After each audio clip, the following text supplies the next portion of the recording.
Segundo Samuel capítulo 9, verso 1. Certa ocasião, Davi perguntou: resta alguém da família de Saul a quem eu possa mostrar lealdade, algumas versões bondade, por causa de amizade com Jonatas?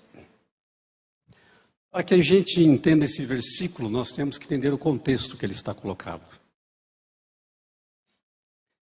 E no próprio livro de Samuel nós entendemos que o rei Davi, esse homem segundo o coração de Deus, nesse exato momento Israel está em paz, tranquilidade. As batalhas foram vencidas, as guerras vencidas, e agora ele tem tempo de refletir. E quando ele expressa essa pergunta para aqueles que ali estavam com ele, devemos lembrar que ele só fez essa pergunta porque um dia Jonatas era muito amigo de Davi. Jonatas quem é? Filho do rei Saul. Rei Saul é aquele que estava no trono, que porém por ser desagradável a Deus e infiel a Deus por 2 vezes, Deus disse: a partir de hoje eu não estarei mais com você. E eu já escolhi um homem segundo o meu coração, que é Davi. Porém Davi não pode assumir o trono enquanto Saul for vivo. Mas nessa perseguição de Saul, porque ele sabia que Davi assumiria o trono escolhido por Deus, Saul procurava matar Davi, e Davi está fugindo de Saul. E uma certa ocasião, Saul entra em uma caverna, e Saul ali, ao utilizar o banheiro daquela caverna, Davi ele teve a oportunidade de matar o rei.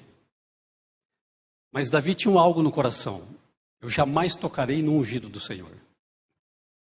Primeiro parênteses, cuidado com o que você fala dos ungidos do Senhor. Muito respeito pelos pastores da sua igreja. Fique tranquilo que ele prestará conta a Deus. Homens de Deus, ungidos do Senhor, dedicados à vida ao ministério. Respeite, ame. O assunto hoje a gente já vai entrar entre pais e filhos. Expresse amor e admiração pelos pastores da sua igreja. Eles vêm e eles vão. Nós ficamos.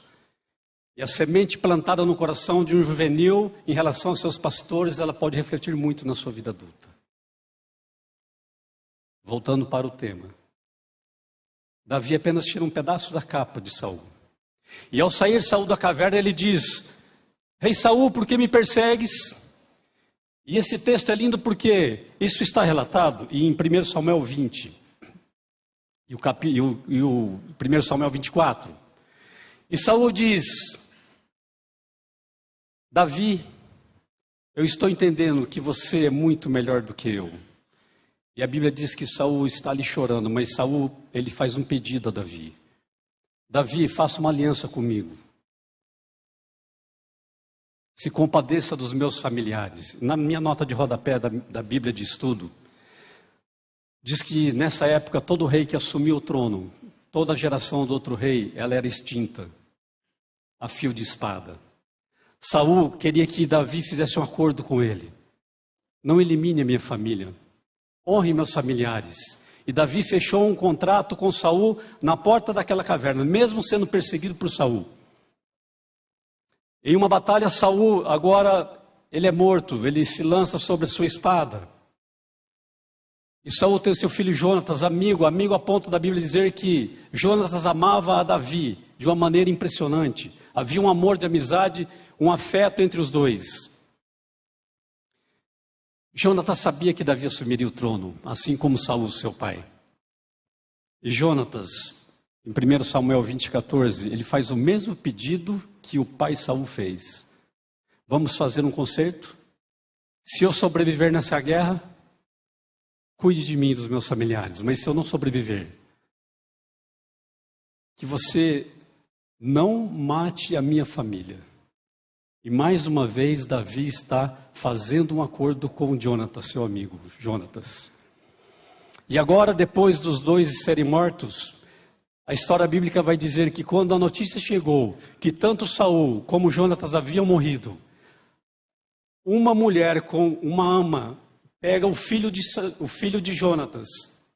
E ao sair correndo pela notícia, porque todos temiam pela sua vida, porque provavelmente Davi mandaria matá-los, havia uma criança de colo e ela cai do colo dessa mãe. E a Bíblia diz que ela se tornou aleijada das suas pernas.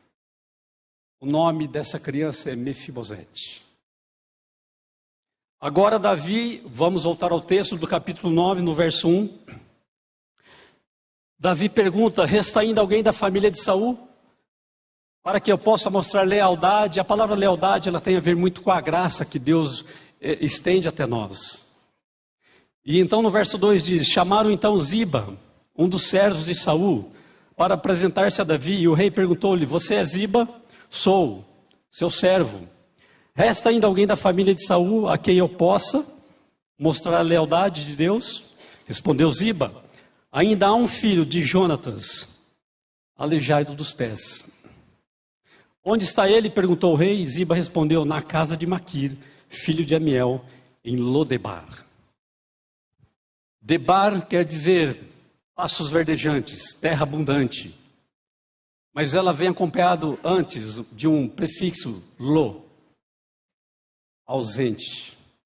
Então era um lugar onde não havia pastos verdejantes. Era um lugar esquecido. Era um lugar de sofrimento. Por ser aleijado, era lá que ele estava. Fugitivos de guerras, lá estavam. Pessoas carentes, lá estavam. Pessoas com suas deformidades, lá estavam esquecidos em Lodebar. Quando aqui Ziba expressa isso, ele está dizendo, e ele está querendo dizer: sim, tem um descendente, porém ele é aleijado. Não combina com o palácio. Não combina com a vida de um rei. Mas Davi manda chamá-lo. E agora trazem diante de Davi Mefibosete. Agora eu quero que você reflita comigo. Quando Ziba vai até Mefibosete em Lodebar, você imagina agora alguém mandado e enviado pelo rei, perguntando se ele era Mefibosete, filho de Jonatas, neto de Saul. O primeiro pensamento que vem na cabeça de Mefibosete é: vou ser morto, porque eu sou descendente. O rei não quer que eu esteja vivo. Mas quando ele entra dentro do palácio, ele é levado à sala do trono, diante do rei Davi.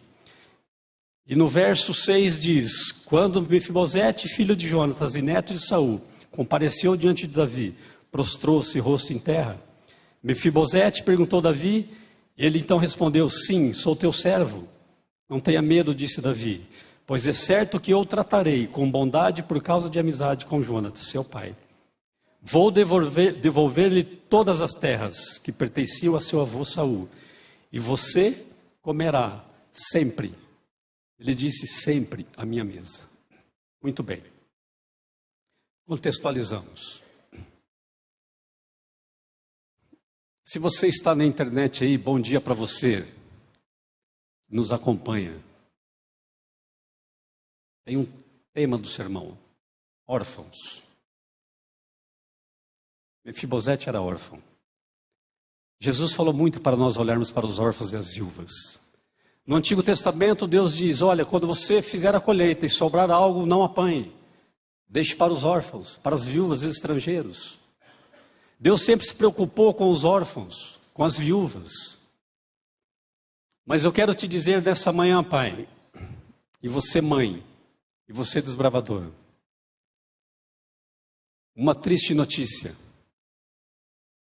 que nós temos criado os filhos órfãos de pais vivos. Compreende? Para que você seja órfão, você tem que ter perdido os pais. Mas nessa manhã eu quero fazer você refletir que nós temos órfãos dentro de casa, de pais vivos. Onde estão os teus filhos? Como estão os teus filhos? Como está o diálogo com os filhos? Muitos dizem assim. Marcos Henrique, nosso diretor: meu filho não vai nesse acampamento porque está frio, ou porque vocês vão descer uma cachoeira, ou vão fazer uma caminhada. E eu digo sempre aos pais: sabe onde tem mais segurança? é fazendo um rapel junto com a gente do que dentro do teu quarto, trancado, com o computador ligado e jogando e virando a noite inteira. Sabe onde está o perigo do teu filho, da tua família dentro de casa? Onde fica o computador do teu filho? É na sala onde todos passam e transitam? Ou é dentro do quarto, um quarto bonito, arrumado, luxuoso? Onde está o diálogo do teu filho? O diálogo é os três com o celular na mão, olhando um para o outro, onde os pais têm horário para tudo, uma sobrecarga sobre os pequenos hoje. E agora eu quero fazer você entender uma coisa, o triângulo dos desbravadores, para você que já sabe isso de decore salteado. Crescimento o quê? Físico, mental e o que mais? Espiritual. Sábado que vem teremos o batismo da primavera. São muitos os pais que entenderam que é o momento do filho. E agora ele diz assim, alguns, meu filho é muito novo. Então vamos refletir nesse triângulo físico. Marcos, meu filho com 10 anos, ele joga uma bola que só ele. Inclusive ele foi convidado para fazer parte do time da escola. A prefeitura tem financiado até jogos, com 10, 11 anos, ele é craque de bola. Físico, lindo. Olha, meu filho tem habilidades incríveis no esporte, físico. Quando o pai diz, meu filho fala inglês, espanhol, cognitivo, desenvolvimento mental, suas notas são altíssimas, ele faz cálculos muito rápido. Meu filho tem uma mente incrível, ele decora nome de tudo, ele sabe de tudo. Dos personagens que ele fica de maratona da meia-noite às 6 da manhã, ele conhece todos os personagens, todos eles. Ele já assistiu 150 episódios e lembra desde o primeiro. Desenvolvimento mental. E aí quando entra no âmbito espiritual, meu filho é muito novo para ser batizado. Que conversa é essa aí? Explica para mim isso aí, pai. Porque ele é novo ainda, ele não entende as coisas. Sim, o fera do esporte, o camarada que fala inglês e espanhol e decora todas as coisas e sabe de tudo na vida. Você acha que teu filho com 10 anos não sabe o que está fazendo da vida? Que conversa é essa aí, pastor? Ajuda eu aí. Você entende isso? Ah, eu quero que ele seja o Leandro Quadros primeiro, depois ele batiza.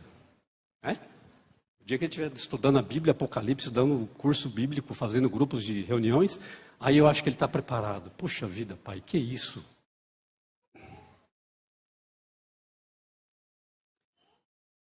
Quando eu falo órfãos de pais vivos, na psicologia a gente estuda muito sobre desenvolvimento infantil até a adolescência, são disciplinas sobre isso. Talvez teu filho tenha em casa um baita de um carro, ele não passa fome, fica tranquilo, você tem recursos para mantê-lo. O colégio é o melhor possível, inclusive é um colégio pago. Meu filho participa de boas reuniões nos clubes. De bem material está lindo. Não tem um abraço, tem colo. E filhos, quero dizer uma coisa para vocês. Se teu pai te abraça e te beija, retribua isso. Retribua. Alguns filhos têm vergonha do pai deixar no colégio, né? Vem cá me dar um abraço. Não faça isso. Isso é uma troca de carinho, de afeto. Filhos são bênçãos. A Bíblia diz que filhos são bênçãos na nossa vida. E se você não planejou ter filhos e o filho veio, agradeça a Deus por isso. Isso é um milagre. Isso é um dom que Deus deu. Gerar filhos. É plano divino. Isso é plano divino. Deus tem prazer em ver os pais cuidando de seus filhos. E agora, quando eu falo em órfãos, eu vou ler um dado para você entender uma realidade. A pandemia potencializou órfãos. Só no Brasil são mais de 200 mil crianças órfãos pelo Covid. Porém, há um cadastro daqueles que estão cadastrados no Sistema Nacional de Adoção e Acolhimento. E diz o seguinte: as pessoas pretendentes aguardam anos na fila à espera. E diz, segundo o Sistema Nacional de Adoção, havia em 2021 46.390 pretendentes cadastrados, 3.770 crianças e adolescentes aptas para adoção em todo o país. E agora olha para isso. Dessas crianças e adolescentes, 24 têm HIV, 237 deficiência física, 540 deficiência mental e 611 outro tipo de enfermidade. Você acha que eles vão ser adotados? Outro dado que traz a matéria é a preferência nacional, meninas brancas até 5 anos de idade. E a partir dos 5 anos de idade tem uma dificuldade de adoção, mas quando eles tiverem 18 anos eles têm que sair dessas casas de adoção. E aí a sociedade tem que dar conta deles na rua. Mefibosete, ele está num contexto onde ele era aleijado das pernas. Órfão aleijado das pernas. Já se discriminava ali. Não é diferente hoje. Queridas mulheres, se você deseja ser mãe, infelizmente, por alguma enfermidade, são 8 milhões de mulheres com endometriose somente no Brasil. Fora as outras enfermidades que não possibilitam ser mãe. Mas assim como Deus deu dons a alguma de gerar filhos, talvez Deus está colocando nas tuas mãos uma oportunidade de ter filhos, expressar o mesmo amor de ser gerado por você. Isso é um dom que Deus dá. Para dizer assim, existem crianças em situação de adoção, adote alguém. Dê o mesmo amor, o mesmo carinho que você ia dar para um filho. Expresse isso. Deus, isso é um dom que Deus está te dando. E talvez você não tenha a capacidade de gerar filhos. Ore por isso. E se Deus não te der, Deus pode estar dizendo, o seu dom é amar uma pessoa, um próximo, alguém gerado por outro. Mas o amor que você vai expressar pode ser tão maior do que ter gerado por você mesmo. Pense nisso. Porque são os filhos precisando de pais. E há uma frase, eu anotei. A frase da pesquisadora da USP que fez o levantamento de órfãos no Covid. Pior do que falar a uma criança que os pais morreram, é vê-la esperar por alguém que nunca chegará. E aí tem pai tendo o capricho de ter filho dentro de casa, gerado por ele, com todos os recursos, e não dar condições de uma vida saudável para o seu filho. Órfão, dentro de casa, com pais ali dentro. Meu filho não fala, meu filho não dialoga comigo. O meu filho, eu não sei o que acontece com ele. Pastor, meu filho. Deus em Deuteronômio vai dizer assim, ame o Senhor teu Deus de todo o teu coração, de todo o teu entendimento, de toda a tua alma. E você, pai, inculcarás no teu filho, ao levantar, ao deitar, ao sentar-se à mesa, indo pelo caminho. A missão é tua, é minha. A minha está aí, tem que dar conta dela. Agora eu passei o alvará para o cidadão lá. Agora é com ele. Se não der, volta para casa. Tá bom, pego de volta, não tem problema. Mas eles estão bem, fique tranquila. E os dois estão felizes, fecharam o doutorado, aquela coisa toda. E é pai de muitos alunos desbravadores. A minha filha é professora de muitos alunos aí.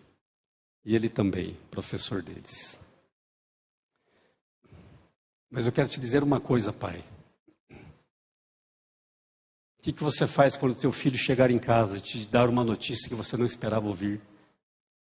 É nesse momento que você vai escolher dialogar, vai esbravejar, vai gritar, espernear, trancar a casa, vai mandar prender o filho. Se você não construiu uma vida de diálogo, uma vida de relacionamento, uma vida de acolhimento a esses filhos, seja parceiro, ouça seu filho, se interesse pela vida do seu filho. Diga a ele como foi o seu dia na escola, como que é essa professora, como que é a sua matéria, deixa ele falar, deixa ele repetir isso vezes e vezes. Crie o hábito dele confiar em você. Porque qual é a referência espiritual do seu filho? Feliz é o pai que o filho diz assim, eu quero ser igual ao meu pai na igreja um dia. Feliz é a mãe que a filha ou o filho olha e diz assim, puxa, como minha mãe, que bênção que é aqui a igreja. E você, filho, você pode não gostar da igreja, de estar aqui. Você pode argumentar. Mas argumente com seus pais, chegue em casa e diga. E aí eu quero dizer isso para você, pai. Você tem dispensado tempo para cuidar da vida espiritual do seu filho? Você é referência para o seu filho na igreja? O que você tem feito em prol disso? Está investindo para o mundo? Ele tem que falar 2, 3 línguas pelo mercado de trabalho? Ele tem que tocar instrumentos para poder ser aceito na sociedade? Por ter um algo mais? Ou é porque é prazeroso? Olha essa orquestra de cedo, que coisa mais linda isso. Mas é para isso que eu estou criando meu filho, é para isso que ele está sendo músico. Há um propósito espiritual em tudo que você faz pelos seus filhos e pela sua família. E desculpe, irmãos, pelo que eu vou dizer. Pais fracos espiritualmente criam filhos fracos espiritualmente. Não vai ser diferente. Não tem relacionamento, não tem referência. E talvez você vive a vida clamando aos pastores, ajuda. Meu filho pastor não quer saber. Meu filho fez isso, meu filho está não sei aonde. Querido, se você fez o dever de casa, fique tranquilo. Se seu filho hoje não está na igreja, ele escolheu, porque hoje ele é um homem maior de idade, e é a escolha pessoal dele, ore por isso. Mas tenha tranquilidade no coração de você dizer assim, o que eu pude fazer para o meu filho, o que eu pude levá-lo à igreja, clube dos moradores, aventureiro, escolinha, eu investi pesado na vida espiritual do meu filho. Agora ele tem o direito de querer ou não. Então isso é do seu filho, fique tranquilo. Tranquilo eu digo assim, coloque o coração diante de Deus e ore. Tem mães de joelhos calejados que oram 20, 30, 40 anos pelo filho. Isso é mãe de verdade, isso é pai de verdade, se preocupa a vida inteira. Seu filho pode ser barbado, 45 anos aí, 50, 60. Você tem orado e clamado. Mas se você falhou na base, na estrutura, no desenvolvimento dele, investiu apenas no físico, no mental, como a Juliana disse na lição hoje. Alguns pais se preocupam apenas com algumas coisas da vida. Ele quer ser um amigo, mas ele quer ser um amigo dando tudo. Não frustra o filho. Não traz ele a frustração à realidade. Frustração são oportunidades que a vida te dá para construir junto com seu filho. Filho, nesse momento, eu não posso te dar a tuba. Mas vamos ver recursos, alguma maneira de comprar uma tuba. Vamos construir junto, vamos ver, cara, vamos ver o que a gente vai fazer aí. Aprendi o nome desse negócio e agora não erro mais. Não, eu posso te dar, mas é uma ousada, está meio amassada, mas é o que eu posso te dar nesse momento. Ensine isso ao filho, oportunidades dia após dia. Mas faça para ele entender por que ele está aqui na igreja. A proposta da classe batismal foi justamente pôr na cabecinha dele assim, ó, você está se batizando por isso, por isso e por isso.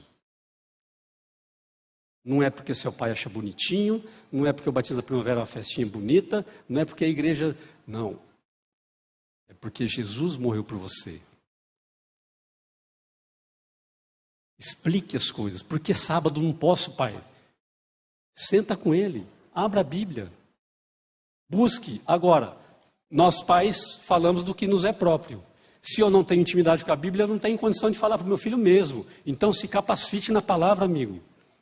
Se você tem uma profissão de sucesso, naquilo que você faz você é bom, por que não na Bíblia? Que diferença há nesses pastores que um dia dedicaram, claro, teológico.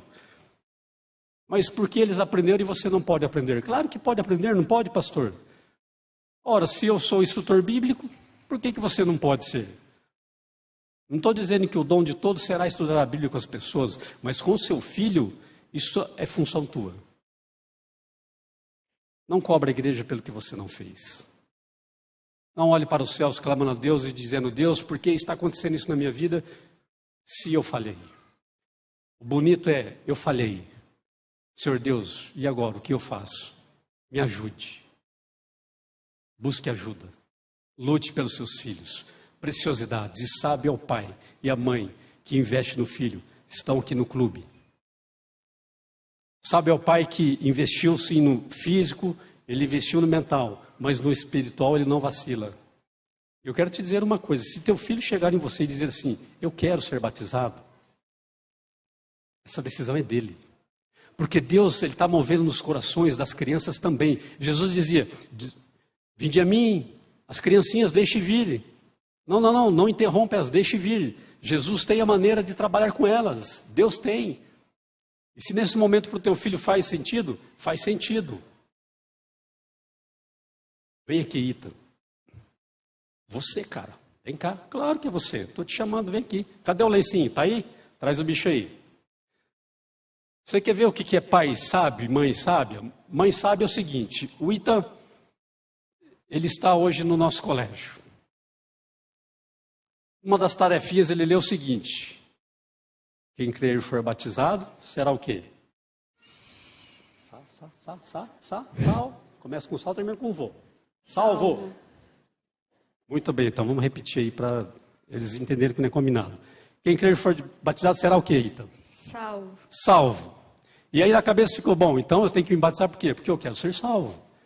Mas ele veio no meio da semana aqui e me questionou de onde veio Deus, quem é Deus, quem criou Deus, aquelas perguntinhas fácil. Simples, está tudo certo na Bíblia. Nossa, foi uma beleza, né, mãe?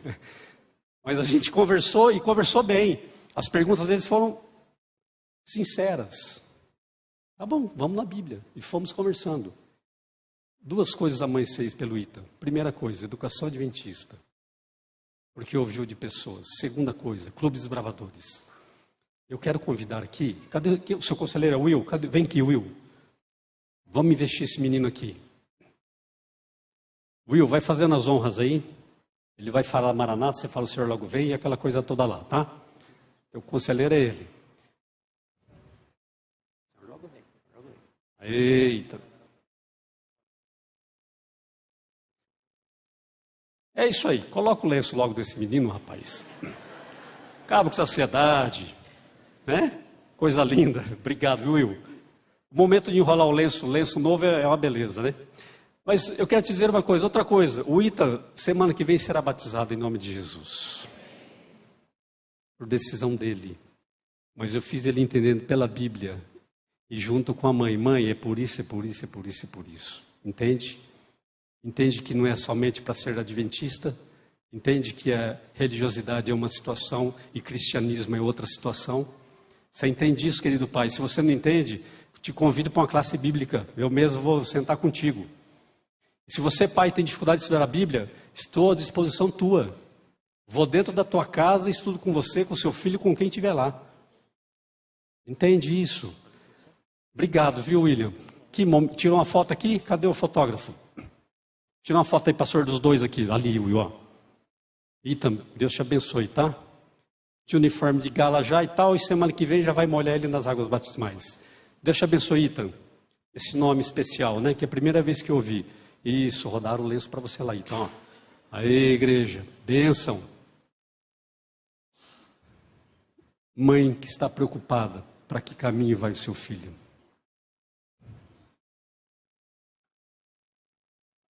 E eu disse para ela: olha, vamos estudar a Bíblia onde você vai escolher um dia para a gente estudar. Bênção, isso é bênção.